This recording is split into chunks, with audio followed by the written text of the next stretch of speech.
नमस्कार दोस्तों, ocean network में आपका स्वागत है। मैं हूं ओमकार चौधरी। जो गमलों में उगाए गए पौधे हैं, वो वट वृक्ष को गिरा देने के सपने देख रहे हैं। और ये गमलों में पौध के रूप में अलग-अलग खानदानों के जो तथाकथित वारिस हैं, वो इस तरह की गंदी ज़बान बोलते हैं। इनमें से कोई सनातन को उखाड़ फेंकने, खत्म कर देने, उसको मलेरिया बताने, उसको कैंसर बताने की बातें करता है। कोई आरएसएस पर और भारतीय संस्कृति की जड़ों पर प्रहार करने की कोशिश करता है। तो ये ग्रंथि क्या है, जरा ये समझने की कोशिश करेंगे। स्वागत कर लेते हैं वीरेंद्र नाथ भट्ट साहब का। जी, वीरेंद्र जी, नमस्कार, नमस्कार। आपके दर्शकों को नमस्कार। तो ये क्या ग्रंथि है इन लोगों की? आए दिन जब इनको मौका मिलता है तो ये सनातन को खत्म करने की बात करते हैं।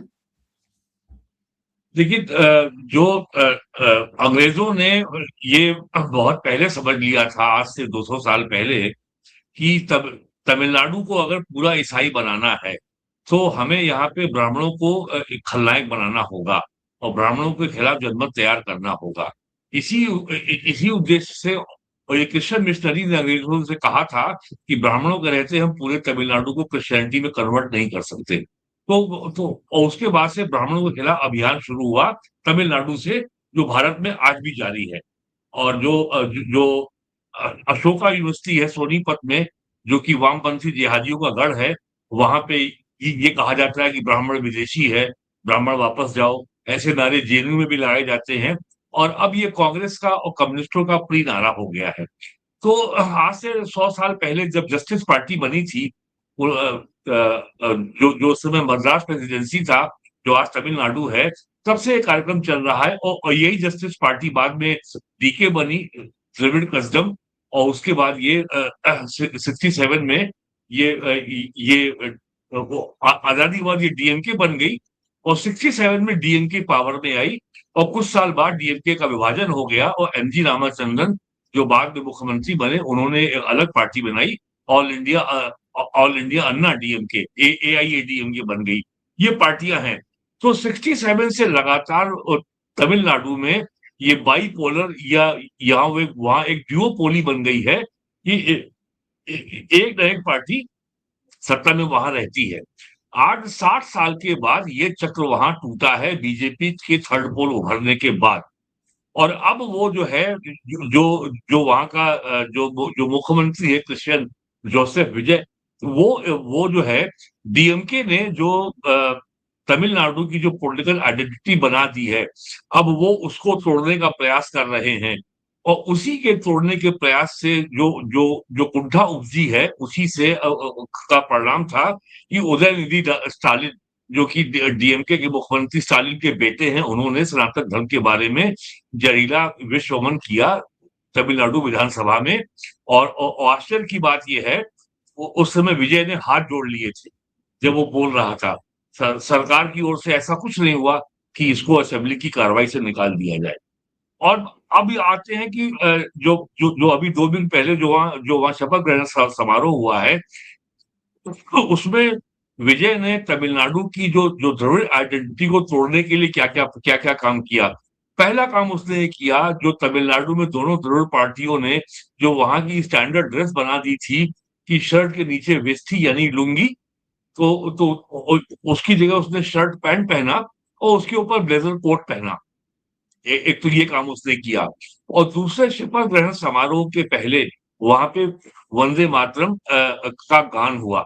और उसके बाद जो जो तमिल राज्य का अपना गान है, वो उसका गान हुआ। तो डीएमके के लोगों ने इस बात पे बहुत कड़ी आपत्ति जताई कि वंदे मातरम का गायन पहले कैसे हो गया, तमिलनाडु के राज्य के गान के पहले का जो गीत है, उसके पहले कैसे हो गया। तो उसने विजय ने ये आइडेंटिटी को तोड़ दिया है। और एक काम उसने और किया, एक उसका अपना कोई निजी जो ज्योतिषी था, एस्ट्रोलॉजर, उसका नाम है रिकी राधन पंडित। अब नाम से लगता है कि वो ब्राह्मण है। अब उन्होंने अपने ज्योतिषी को अपना ओएसडी अपॉइंट कर दिया। इसको लेकर के भी तमिलनाडु में बहुत विरोध हो रहा है। डीएमके उसका विरोध कर रही है, कम्युनिस्ट पार्टी विरोध कर रही है, जो कि एलआई है मुख्यमंत्री की पार्टी की, टीवीके की, और जो अन्य छोटे-छोटे दल हैं जो कि समर्थन दे रहे हैं सरकार को, उन्होंने भी इसका विरोध किया है। तो अब तो ये जो आइडेंटिटी को बदलने का जो अभियान चला रहा है वर्तमान मुख्यमंत्री ने, इसने डीएमके के सामने बहुत बड़ी चुनौती खड़ी कर दी है कि अगर द्रविड़ आइडेंटिटी का मतलब था हिंदी, हिंदू, हिंदुस्तान, तीनों का विरोध, अंधा विरोध, और इतना ज्यादा विरोध था 60 के दशक में, 70 के दशक में, कि लगता था कि ये पार्टी तमिलनाडु को भारत से अलग करने के अभियान पे काम कर रही है। तो ये स्थिति आ गई थी। तो आप देखिएगा, अगर जो जोसेफ विजय जो वर्तमान मुख्यमंत्री है, अगर इसका द्रविड़ आइडेंटिटी को तोड़ने का अभियान चलता रहा, तो डीएमके की ओर से सनातन धर्म के प्रति, हिंदुओं के प्रति, हिंदी भाषा के प्रति और भारतीय राष्ट्र राज के प्रतीकों के प्रति घृणा का भाव और बढ़ेगा। और विजय ये कह चुका है कि डीएमके मेरी पॉलिटिकल एनिमी है, पॉलिटिकल राइवल है, और बीजेपी हमारी आइडियोलॉजिकल राइवल है। हमारा बीजेपी से वैचारिक मतभेद है, लेकिन डीएमके से हमारा मतभेद राजनीतिक है। तो तमिलनाडु की पॉलिटिक्स में ये बहुत इंटरेस्टिंग डेवलपमेंट हो रहा है, और ये सबको पता है कि जिस प्रदेश में 86% आबादी हिंदुओं की हो, वहां का मुख्यमंत्री एक क्रिश्चियन बन गया है। ये अपने आप में ये तमिलनाडु के हिंदुओं की जो राजनीतिक समझ है उसके बारे में बहुत स्पष्ट ज्ञान देता है। हालांकि जयललिता घोषित तौर पे मुख्यमंत्री नहीं थी, उनकी तो घोषित तौर पर जाति ब्राह्मण थी, लेकिन उनका भी देहांत के बाद शव का दाह संस्कार नहीं हुआ था। उनका शव जो है मरीना बीच में, जो कि चेन्नई के पास है, वहां पे दफनाया गया था जयललिता का। और ये स्टालिन जो है, इसके बारे में तो स्पष्ट है कि ये क्रिप्टो क्रिश्चियन है, ये केवल नाम का हिंदू है, ये ईसाई बन चुका है। और अब तो तमिलनाडु की राजनीति में माथापच्ची ये हो रही है कि जब चर्च का सबसे एक ट्रस्टेड जो है, भरोसेमंद एलाई स्टालिन था, और वो सनातन धर्म के खिलाफ, हिंदी के खिलाफ अभियान चला रहा था, तो फिर क्या हुआ कि चर्च ने एकाएक अपना घोड़ा कैसे बदल लिया। उन्होंने डीएमके को छोड़ करके अपना समर्थन जो जोसेफ विजय की पार्टी को कैसे दे दिया, जो पार्टी अभी 3 साल पहले आई है, और उसका पूरे तमिलनाडु में ग्रास रूट लेवल पे और पोलिंग बूथ लेवल पे उसका संगठन कैसे खड़ा हो गया। तो तमिलनाडु की जो राजनीति है वो बड़े इंटरेस्टिंग फेज में पहुंच गई है, और इसका सबसे बड़ा जो एक परिवर्तन हुआ है, जो मैं कहूंगा कि बीजेपी के पक्ष में है, जो तमिलनाडु के बीजेपी अध्यक्ष थे अन्नामलाई, वो हमेशा एआईडीएमके से गठबंधन के खिलाफ थे, लेकिन दिल्ली ने उनको ओवर रूल किया, और दिल्ली ने कहा कि बीजेपी की टॉप प्रायोरिटी है डीएमके को सत्ता में आने से रोकना। लेकिन चुनाव के बाद सामने आया है कि अगर एआईडीएमके से अलायंस ना भी होता और बीजेपी अकेले लड़ती, तो भी डीएमके सत्ता में नहीं आ रही थी। ये बात साफ हो गई है। तो अब जो है बीजेपी का जो अलायंस एआईडीएमके से है, इट इज ऑल ओवर। और ये अलायंस कोई ऐसा तो है नहीं कि कोई हमने बैनामा किया है या कोई एग्रीमेंट किया है ऑन पेपर, जिसको खत्म करने के लिए कोई विधिक वैधानिक प्रक्रिया को अपनाया जाना आवश्यक है। तो अब जो है और आज खबर ये भी आई है कि एआईडीएमके में स्प्लिट हो गया है। 30 एमएलए जो है जोसेफ विजय के समर्थन में वोट करेंगे विधानसभा में। तो तमिलनाडु की राजनीति अब बड़े इंटरेस्टिंग फेज में जा रही है, और ये तो स्पष्ट है कि जो वहां द्रविड़ पार्टियों का जो 6 दशक से 60 साल से जो एक छत्र राज्य था, उसको जो है जोसेफ विजय तोड़ने की दिशा में अभी और काम करेगा। और अगर जोसेफ विजय को तमिलनाडु की राजनीति में सर्वाइव ही नहीं करना, अगर आगे भी बढ़ना है और अपनी राजनीतिक स्थिति को मजबूत करना है, तो उनको ये द्रविड़ पार्टियों की जो आइडेंटिटी पॉलिटिक्स है, उससे लगातार लड़ना ही नहीं होगा, उसको कमजोर करना होगा। तो ये जो और जैसे-जैसे टीवी के ये जोसेफ विजय का अभियान चलेगा, आप देखेंगे कि डीएमके का जो सनातन धर्म के प्रति जो विश्व मन है, वो और बढ़ेगा। ये जो भारतीय जनता पार्टी की राज्य दर राज्य कामयाबियां हैं और बीजेपी और उसके सहयोगी एनडीए के घटक दलों की 22 राज्यों में सरकारें और मुख्यमंत्री हो गए हैं, ले दे करके अभी कर्नाटक में कांग्रेस की सरकार है, तेलंगाना में कांग्रेस की सरकार है, केरल में यूडीएफ की सरकार अभी बनने में ही प्रसव पीड़ा हो रही है, और तमिलनाडु को समझ लीजिए आप। तो ये जो द्रविड़ पॉलिटिक्स है वो तो किनारे लगती हुई दिखाई दे रही है, लेकिन इनको लगता है कि भारतीय जनता पार्टी जिस गति से बढ़ रही है, आगे को तमिलनाडु में भी इनके अस्तित्व पर एक संकट के बादल मंडराते हुए दिखाई दे रहे हैं उनको। देखिए, अब एक बात बहुत स्पष्ट हो गई है कि भारतीय जनता पार्टी के लिए राष्ट्रीय स्तर पर जो चुनौतीपूर्ण राज्य केवल 3 बचे हैं, तमिलनाडु, केरल और पंजाब। और बीजेपी तमिलनाडु की तुलना में केरल में बहुत अच्छी स्थिति में है। अभी जो वह हाल में चुनाव संपन्न हुए हैं, उसमें बीजेपी ने 3 सीटें जीती है, लेकिन 34 सीटों पर वो नंबर 2 पे आई है। वो सेकंड पोजीशन में रही है। और और बंगाल के परिणामों का अगर सर्वाधिक असर कहीं महसूस किया जा रहा है, तो वो है पंजाब। लोग पहले अकालियों से परेशान थे, फिर वो कांग्रेस से परेशान हुए, और ये जो जोकरों की फौज है, अमेरिकन डीप स्टेट का जो चेला है, ये आपका अरविंद केजरीवाल, इससे लोग बहुत ज्यादा ऊब गए हैं, परेशान हो गए हैं। और जिस तरीके से चंडीगढ़ में उनके मंत्री के यहाँ जो रेड किया, एनफोर्समेंट डायरेक्टरेट ने अरोड़ा को गिरफ्तार किया, और जो वहां का मुख्यमंत्री भगवंत सिंह मान है, उसके ओएसडी का रेड हुई, तो उसने नोटों से भरे बैग बैग जो है 8वीं 7वीं मंजिल के फ्लैट से बाहर फेंकना शुरू कर दिया। और भगवंत मान के छोटे भाई ने बीजेपी को में शामिल हो ही चुका है। तो ये एक लंबी लड़ाई है। आज से 5 साल पहले कोई ये सुनने को तैयार नहीं था कि भारतीय जनता पार्टी अपने बल पर सत्ता में आ सकती है पश्चिम बंगाल में। 2014 में कोई ये मानने को तैयार नहीं था कि भारतीय जनता पार्टी कभी अपने बल पर त्रिपुरा में सत्ता में आ सकती है। बीजेपी ने लगातार 2 बार वहां चुनाव जीता है। आज से 5 साल पहले कोई सुनने को तैयार नहीं था कि कभी उड़ीसा में बीजेपी अपने बल पर सत्ता में आ सकती है, लेकिन बीजेपी की वहां आज सरकार है। तो ये सारा काम इसलिए संभव हुआ है कि बीजेपी ने लगातार संगठन को का आपने विस्तार किया है, जनता के बीच में जाके अपनी बात रखी है, लगातार काम किया है, इलेक्शन दर इलेक्शन हारते हुए उन्होंने काम किया है, जिसका परिणाम हमको पश्चिम बंगाल में दिखाई पड़ रहा है। लेकिन तमिलनाडु और केरल सबसे ज्यादा चुनौतीपूर्ण राज्य हैं, जहां पे लड़ाई लड़नी होगी।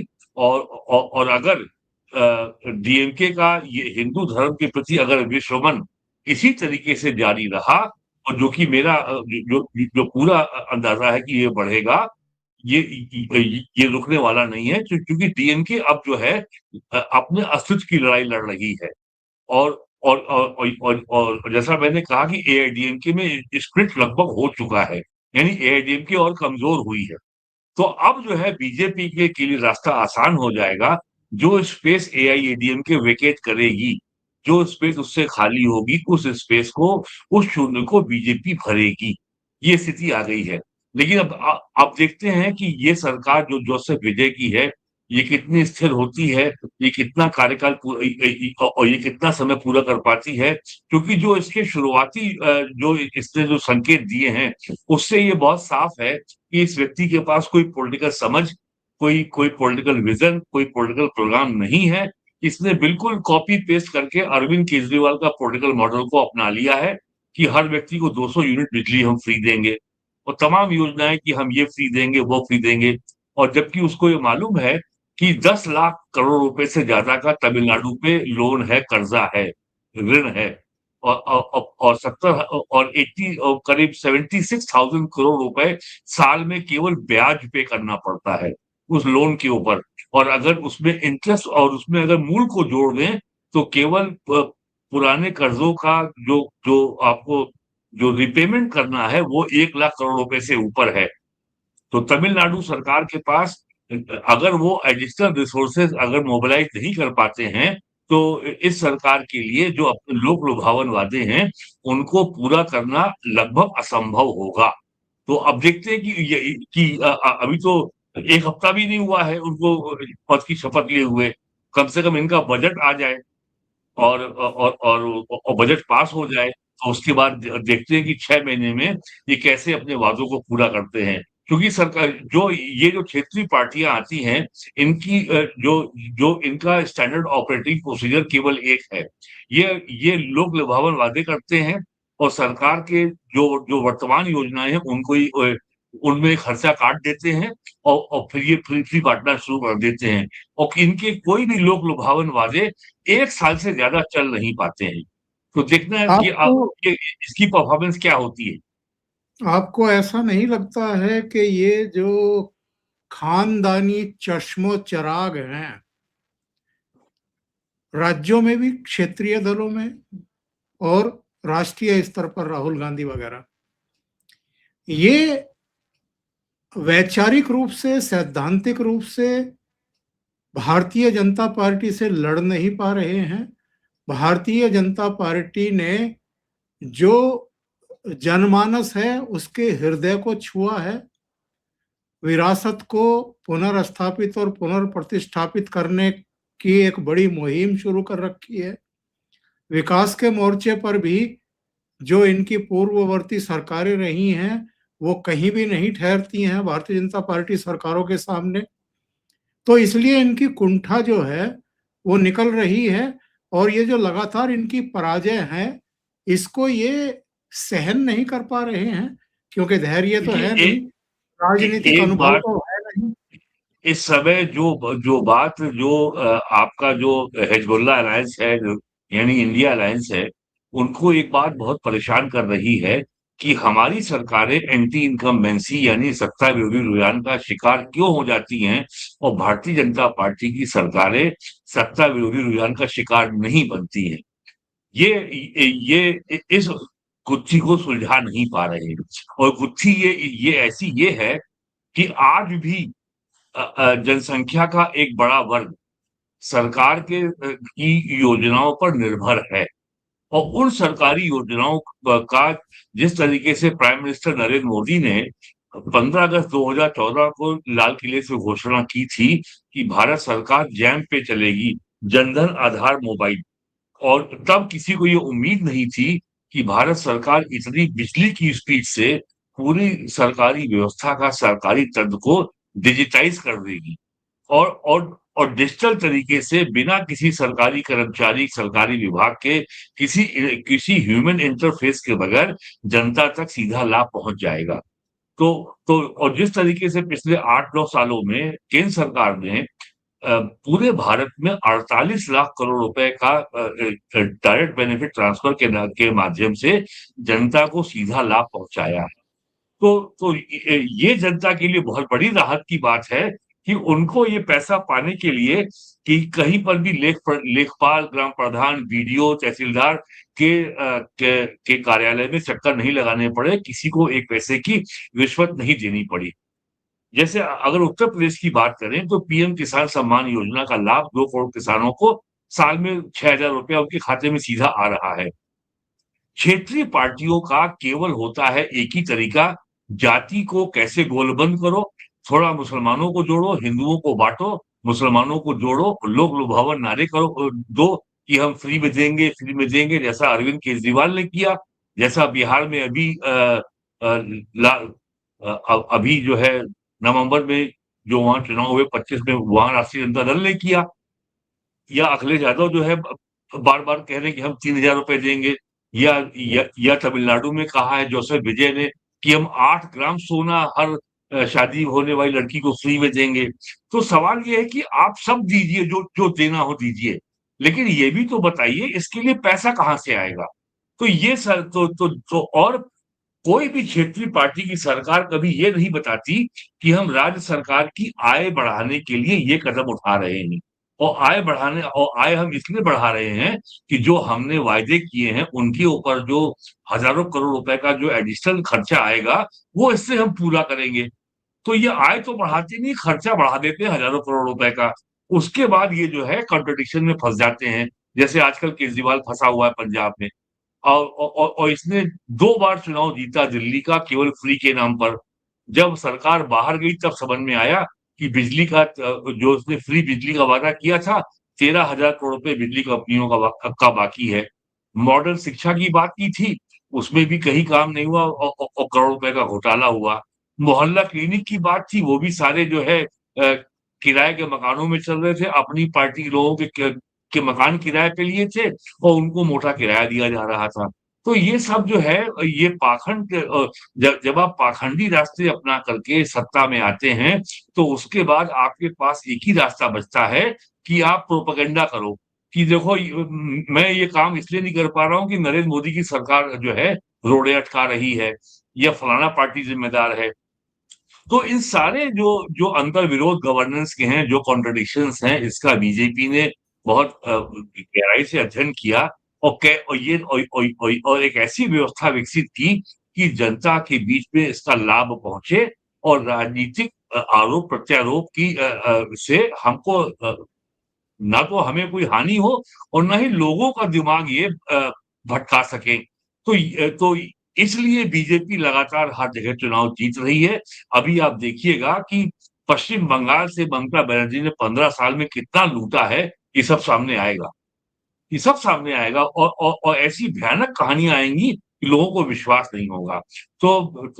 और मेरी अगर आप निजी बात पूछें, तो मैं जोसेफ विजय जो जो तमिलनाडु के मुख्यमंत्री बने हैं, मैं कोई बहुत इनका उज्जवल भविष्य मुझे दिखाई नहीं पड़ता, क्योंकि जो वहां की पॉलिटिक्स है, आप केवल लोक लुभावन वादों के बल पर सत्ता में आए हैं और सत्ता में भी आए हैं तो आपकी सीटें 107 हैं। आप मेजोरिटी से 10-12 सीटें आपकी कम हैं और 12 मेंबर जुटाने के लिए आपको छोटी-छोटी 2-2 एक-एक एमएलए की पार्टी के सामने आपको हाथ जोड़ने पड़े, चिरौरी करनी पड़ी है। तो ये जो मॉडल है कि लोक लुभावन नारे दो, हम ये देंगे, फ्री देंगे, इस मॉडल को बीजेपी ने ध्वस्त कर दिया है। इसके कारण क्षेत्रीय पार्टियां लगातार धराशायी हो रही हैं। उत्तर प्रदेश में समाजवादी पार्टी, बहुजन समाज पार्टी, बिहार में राष्ट्रीय जनता दल और बंगाल में तृणमूल कांग्रेस और उड़ीसा में बीजू जनता दल, ये सब पार्टियां इसलिए एक के बाद एक पराजित हो रही हैं कि उनके पास कोई गवर्नेंस का मॉडल नहीं है। उनके पास पार्टी के नाम पर एक परिवार का एक व्यक्ति होता है और जैसा प्राइम मिनिस्टर लगातार कहते रहते, मोदी जी कहते रहे हैं कि मैं तो काम कर रहा हूं आपके बच्चों के लिए, लेकिन समाजवादी पार्टी काम कर रही अपने बच्चों के लिए। तो that makes a huge difference. और इसका मतलब ये नहीं कि मैं कोई बहुत प्रशंसा कर रहा हूँ पीएम मोदी की। मैं केवल आपको ये बात कह रहा हूँ ताकि लोग क्षेत्रीय पार्टियों का और भारतीय जनता पार्टी का जो गवर्नेंस मॉडल है, उसके अंतर को समझ सके। ये है। और आप ये नहीं कह सकते कि आयुष्मान भारत का लाभ जनता को नहीं मिल रहा। पिछले साल ही 2024-25 में नेशनल हेल्थ अथॉरिटी ने 50,000 करोड़ रुपए का क्लेम पे किया है आयुष्मान भारत के लिए। अब 50,000 करोड़ रुपए का और 50 करोड़ लोगों को इसका लाभ मिल रहा है। 80 करोड़ लोगों को अगर फ्री में गेहूं अगर निःशुल्क गेहूं चावल मिल रहा है, तो डिजिटल टेक्नोलॉजी के चलते अब ये गारंटी करना, ये सुनिश्चित करना अब संभव हो गया है कि जिस व्यक्ति के नाम राशन कार्ड है, ये गेहूं चावल उसी को मिल रहा है। ये गेहूं चावल जो है कहीं और डाइवर्ट होकर के किसी फ्लोर मिल में, आटा मिल में नहीं जा रहा है। या समाजवादी पार्टी का आपने जिक्र किया है, मैं आपसे चलते चलते ये समाजवादी पार्टी के सांसद की बदजुबानी पर क्या कहेंगे? अजेंद्र लोधी ने जिस तरीके से प्रधानमंत्री के बारे में बहुत अपशब्दों का प्रयोग किया है, अखिलेश यादव को भी उससे किनारा करना पड़ा, पल्ला झाड़ना पड़ा।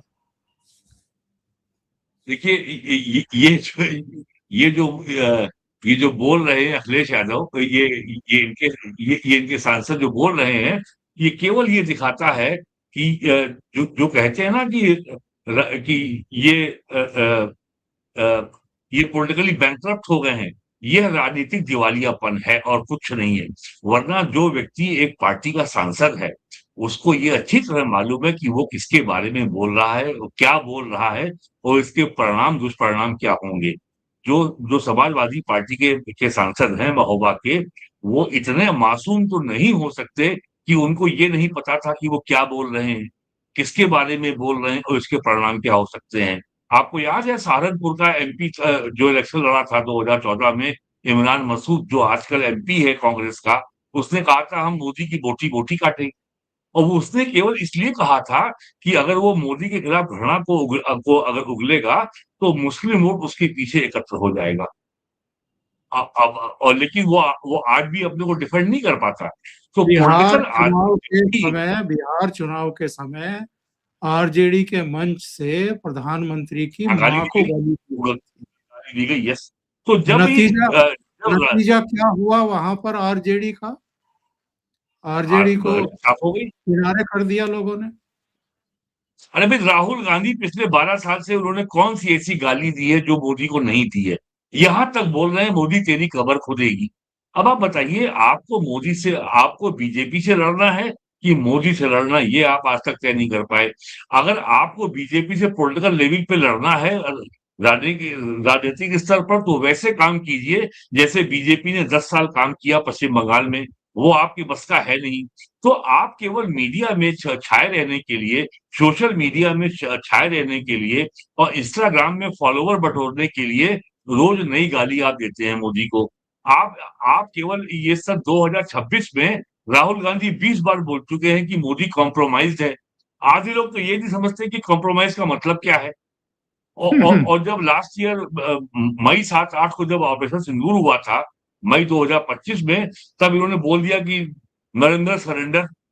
तो ये जो आप प्राइम मिनिस्टर के बारे में लगातार अपमानजनक भाषा बोलते हैं और रोज गाली देते हैं, तो राहुल गांधी केवल अपना राजनीतिक दिवालियापन ही रोज प्रदर्शित करते हैं। ही प्रूव्स हिज पॉलिटिकल बैंक्रप्सी। यही काम समाजवादी पार्टी के सांसद ने भी किया है, क्योंकि ये उनकी कुंठा की पराकाष्ठा है। उनको ये मालूम है कि 2024 के लोकसभा चुनाव में वो धुप्पल में चुनाव जीत गए। आपने हवा चलाई कि साहब अब की बार जो है बीजेपी सत्ता में आई तो संविधान भी खत्म और आरक्षण भी खत्म। लोगों का मूड पलट गया, लोगों ने वोट दे दिया, आपको आप जीत गए और बीजेपी के 37 एमपी आ गए। अब की बार 2027 में समाजवादी पार्टी को 37 विधायक जीतने के लाले पड़ जाएंगे, ये मैं आपको आज भविष्यवाणी कर रहा हूं। तो ये सब चीजें जो हैं, तो राजनीतिक विमर्श की भाषा को यदि विपक्ष गिराएगा तो अपना नुकसान करेगी। विपक्ष का काम है सरकार की कमियों को, सरकार की जो भी असफलताएं हैं, उनकी ओर जनता का ध्यान आकृष्ट करना और उसके आधार पर जनमत को बनाना। ये जनमत बनाने के बजाय प्राइम मिनिस्टर को गाली दे रहे हैं। यानी आप अपना ही पक्ष कमजोर कर रहे हैं। और सपा के सांसद ने, महोबा के सांसद ने इतनी ज्यादा गाली दे दी कि अखिलेश यादव को उससे अब किनारा करना पड़ रहा है। पूरी पार्टी में कोई उसको डिफेंड करने की हिम्मत नहीं कर पा रहा है। तो ये जो भाषा बोली जाती है और ये लगातार बोली जा रही है।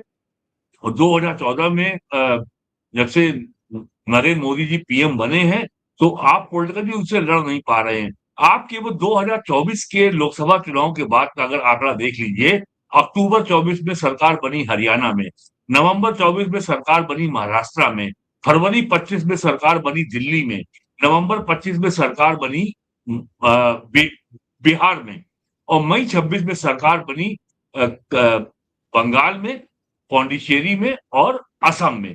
तो ये जो है 10 चुनाव हुए हैं, उसमें 7 बीजेपी ने जीते हैं। आपके हिस्से में केवल और अपोजिशन के हिस्से में केवल 3 राज्य आए हैं। ये बल्कि 2, एक तमिलनाडु और एक केरल। तो राजनीतिक लड़ाई हमेशा जो है ग्रास रूट पे जनता के बीच में जाकर के अपनी बात कह के लड़ी जाएगी।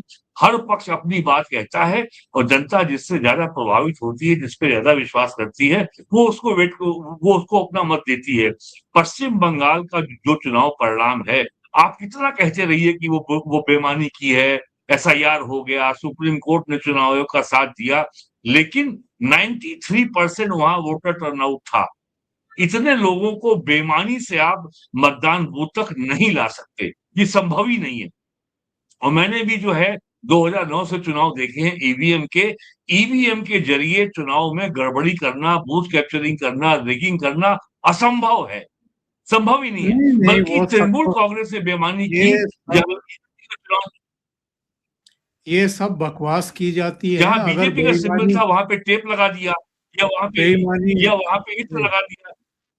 संभव ही बेईमानी नहीं है करनी ईवीएम में गड़बड़ी बेईमानी करना। बेईमानी करनी या करानी होती तो हिमाचल में इनकी सरकार कैसे बन जाती, तेलंगाना कर्नाटक में कैसे बन जाती, अभी केरल में कैसे बन जाती। हाँ, हिमाचल में तो बन गई, ये तेलंगाना मतलब कर्नाटक बन गई, केरल में कैसे हाँ, बन जाती? केरल में कैसे बन जाती। तो ये सब बेवकूफी की बातें हैं, फ्रस्ट्रेशन है, निकल रहे हैं। वीरेन जी, बहुत बहुत धन्यवाद आपका जुड़ने के लिए। Thank you so much. नमस्कार। नमस्कार।